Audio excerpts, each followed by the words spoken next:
Hello friends, இன்றைக்கி நம்ம சேனலில் என்ன பார்க்க போகிறோன்னா ரொம்பவே முக்கியமான எச்சரிக்கையான ஒரு ஜோதிட தாள்களை தான் இப்போ இந்த வீடியோவில் அதிரடியாக பார்க்க போகிறோம். அதிரடியாக பார்க்குறதுக்கு முன்னாடி எதை பற்றிய தாள்களை பார்க்க போகிறோங்கிறத இன்ட்ரோ மூலிமா ஷேர் பண்ணுறேன். எதை பற்றிய தாள்களை பார்க்க போகிறோங்கிறத இன்ட்ரோ மூலிமா தெரிஞ்சு பலன் பெறுங்க. ஸோ இப்போ பார்த்தீங்கன்னு வச்சுக்கோங்களேன், 2025 ஆண்டு மே மாதமானது நடந்துகிட்ருக்கு. மே மாதத்தில் நிறைய கிரக மாற்றங்களானது நடக்குது. அதில் ஒன் ஆஃப் த ஒரு முக்கியமான கிரக மாற்றம் என்னென்னா சூரிய பயிற்சியை சொல்லலாம். சூரிய கிரக பயிற்சி நடக்கும்போது தமிழ் மாதமானது மாறும். ஸோ சூரியன் ஒவ்வொரு ராசியில் பயணம் செய்யக்கூடிய அடிப்படையில் ஒவ்வொரு தமிழ் மாதமானது வரும். அந்த வகையில் சூரியன் மேச ராசியிலேருந்து விலகி ரிஷப ராசியில் பயணத்தை ஸ்டார்ட் பண்ணிட்டாரு. ரிஷபராசியில் பயணத்தை ஸ்டார்ட் பண்ண உடனே தமிழ் மாதத்தில் 2வது மாதம் ஸ்டார்ட் ஆயிடுச்சு. 2வது மாதம் என்ன மாதம்னா வைகாசி மாதம். வைகாசி மாதங்கிறது ஒரு சாதாரணமான மாதம் கிடையாது. சூரியன் ரிஷபராசியில் பயணம் செய்கிறதுனால இது ரிஷப மாதம் என்றும் அழைக்கப்படும். இந்த மாதத்தில் மற்ற கிரகங்களும் சூரியனும் சேர்ந்து ஒவ்வொரு ராசிக்காரங்களுக்கும் ஒவ்வொரு தாக்கத்தை ஏற்படுத்தும். அப்படி ஏற்படுத்தக்கூடிய தாக்கத்தை அந்தந்த ராசிக்காரங்க தெரிஞ்சு பயனடையணுங்கிறதுனால ஒவ்வொரு ராசிக்கும் என்ன தாக்கம் ஏற்படும் அப்படிங்கிறத ஷேர் பண்ணிகிட்ருக்கேன். அதில் இன்றைக்கி இந்த வீடியோவில் பார்த்தீங்கன்னு வச்சுக்கோங்களேன், கன்னி ராசிக்காரங்களுக்கு ஷேர் பண்ண போகிறேன். கன்னி ராசியில் பிறந்த நேயர்கள் அத்தனை பேரும் வீடியோவை ஸ்கிப் பண்ணாமல் பாருங்கள். உங்களோட ராசிக்கு என்ன மாதிரியான தாக்கம் ஏற்படும் அப்படிங்கிறத தெளிவாக இந்த வீடியோவில் தெரிஞ்சு இதற்கேற்ப நடந்து பலன் பெறுங்க. ஸோ கன்னி ராசிக்காரங்க, உங்களோட ராசிக்கு இந்த வைகாசி மாதம் அதிர்ஷ்டமாக ஆபத்தாங்கிறத கிளியராக ஷேர் பண்ண போகிறேன்.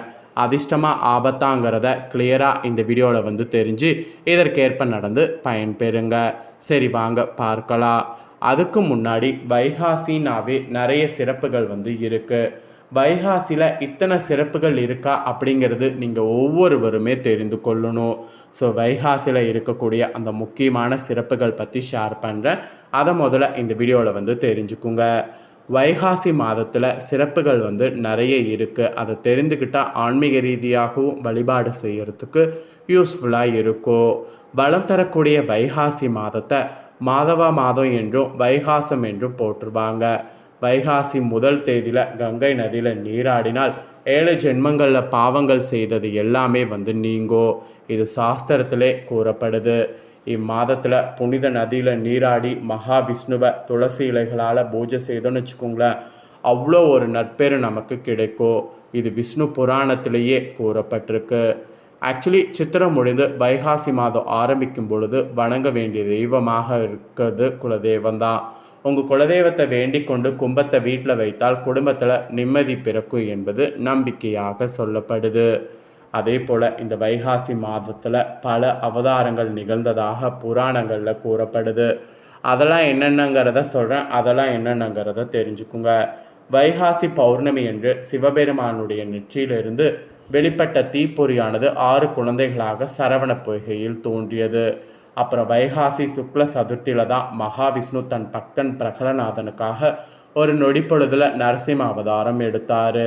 அப்புறம் கௌதம புத்தர் அவதரித்தது ஒரு வைகாசி பௌர்ணமி என்று வரலாறில் சொல்லப்படுது. அவர் கயாவில் போதி மரத்தடியில் ஞானம் பெற்றதும் வைகாசி பௌர்ணமி தான். வைகாசி மாத மூல நட்சத்திர நாளில் திருஞான சம்பந்தருடைய திருநட்சத்திரமானது வந்தது. அன்று அச்சால்புரத்தில் திருஞான சம்பந்தர் விழா சிறப்பாக கொண்டாடப்படும். அப்புறம் நம்மாழ்வார் திருக்கட்டையூர் நம்பிகள் அவதரித்த மாததும் வைகாசி தான். அப்புறம் காஞ்சி மகா பெரியவர் அவதரித்ததும் வைகாசி பௌர்ணமியில தான். ஆதிசங்கரர் தோன்றியதும் வைகாசி பஞ்சமியில தான். அப்புறம் வைகாசி பௌர்ணமி என்று சிவபெருமானுக்கு மகிழம் பூ நிறத்தால் பட்டாடை சாத்தி 108 பத்மராக கற்களால் ஆன மாலை அணிவித்து எல் சாதம் நைவேத்தியம் செய்து வழிபட்டால் தெரிந்தோ தெரியாமலோ செய்த பாவங்கள் நீங்கும் என்பது சாஸ்திரத்தில் கூறப்படுது. அப்புறம் வைகாசி மாதம் சிவபெருமானை போற்றி கடைபிடிக்கக்கூடிய விரதமானது ரிஷப விரதமாக இருக்கும். வைகாசி விசாகத்தில் யமதர்மராஜர் அவதரித்ததாக பார்த்தீங்கன்னு வச்சுக்கோங்களேன், புராணங்களில் கூறப்படுது. ஆகையால் யமதர்மராஜன் எழுந்தருளுள்ள ஸ்ரீ வாஞ்சியம் மற்றும் திருச்சி மன்னசநல்லூர் அருகே உள்ள திருப்பஞ்சலி திருத்தலங்களில் சிறப்பு வழிபாடுகள் நடைபெறும். அப்புறம் தமிழ் கடவுள் முருகன் வைகாசி மாதம் விசாக நட்சத்திரத்தில் தான் பிறந்தார். வைகாசி மாதத்தில் 63 நாயன்மார்களில் திருஞான சம்பந்தர், காளர் சிங்கர், சோமசிமாறன், நமிநந்தியடிகள், திருநாளநாக்கர், முருகநாயனார், திருநீலகண்டர் யாழ்ப்பாணர் ஆகியோர்லாம் பிறந்திருக்கிறாங்க. அப்புறம் சிவபெருமான் பார்வதி திருமணமும் முருகப்பெருமான் தேவியான திருமணமும் நடைபெற்ற மாதம் வைகாசி தான். இந்த தினம் புண்ணிய தினமாக சொல்லப்படுது. இப்படி பல சிறப்புகளை வைகாசி மாதம் கொண்டிருக்கு. இந்த வைகாசி மாதத்தில் வழிபாடு செய்திங்கன்னா அபரிவிதமான பலன்கள் உங்களுக்கு கிடைக்கும். இந்த வைகாசி மாதத்தில் வழிபாடுகள் மேற்கொண்டிங்கன்னா ஆயுள், செல்வம், பித்திரப்பேறு ஆகியவை கிடைக்கும். குடும்பத்தில் அமைதியும் செல்வமும் செழிக்கும். இதெல்லாம் நம்பிக்கையாக சொல்லப்படுது. அப்புறம் வைகாசியில் வைகுந்தனை நினைத்தாலும் சுகபோக வாழ்க்கை கேட்டோம். வைகாசியில் புனித தீர்த்தங்களில் நீராடி திருமாலை துளசியால் வழிபாடு செய்திங்கன்னா நற்பெருள்கள் கிடைக்கும். அப்புறம் வைகாசியுடைய முதல் தேதியில் கங்கை நதியில் நீராடினால் 7 ஜென்மங்கள் செய்த பாவங்கள் நீங்கி வாழ்வில் பல நன்மைகள் நடக்கும். அதனால் வைகாசியில் வழிபாடு செய்யாமல் மட்டும் இருக்கக்கூடாது. இதெல்லாம் தாங்க வைகாசியுடைய சிறப்பு. இப்போ இந்த வைகாசி மாதத்தில் உங்களோட கன்னி ராசிக்கு என்ன மாதிரி தலையெழுத்து மாறுங்கிறத சொல்ல போகிறேன். கன்னி ராசிக்காரங்க உங்களோட ராசிக்கு என்ன மாதிரி தலையெழுத்து மாறுங்கிறத தெரிஞ்சுக்குங்க. உத்தர 2, 3, 4 பாதங்களில் பிறந்தவங்களுக்கு சொல்கிற முன்னேற்றத்து பாதையில் நடைபெறக்கூடிய உங்களுக்கு பிறக்கக்கூடிய வைகாசி மாதம் திட்டமிட்டு செயல்பட வேண்டியது அவசியம். கடந்த மாதம் இருந்த நெருக்கடி இந்த மாதம் இல்லாமல் போகும். குடும்பத்தில் இருந்த குழப்பங்கள்லாம் விலகும். அந்நீரால் ஏற்பட்ட பிரச்சனை முடிவுக்கு வரும். அரசு வழியில் ஏற்பட்ட சங்கடம் விலகும். மனதிற்குள் ஒருவித அச்சமும் பயமும் இருந்து கொண்டே இருக்கும். இந்த நேரத்தில் மே 31 முதல் சுக்கிரன் மேசத்தில் சஞ்சரிப்பதால் நன்மை அதிகரிக்கும். எதிர்ப்பாளினரால் ஏற்பட்ட தொல்லைகள் விலகும். புதன் பகவானுடைய சஞ்சாரம் ஜூன் 2 வரை சாதகமாக இல்லை என்பதால் ஷேர் மார்க்கெட், அதிர்ஷ்ட வாய்ப்பு போன்ற விவகாரம் இழுபறியாகும் என்பதால் கவனமாக இருப்பது நல்லது. லாபஸ்தானத்தில் செவ்வாய் சஞ்சரித்தாலும் அவரால் லாபத்தை வழங்க முடியாமல் போகும். இருந்தாலும் ஜீவனஸ்தானத்தில் சஞ்சரிக்கக்கூடிய குரு பகவான் தன் பார்வையால் நன்மையை செய்வார். சந்தோஷத்தை ஏற்படுத்துவார்.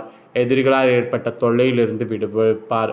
வம்பு வழக்கு இல்லாமல் நடமாடக்கூடிய நிலை உண்டாகும்.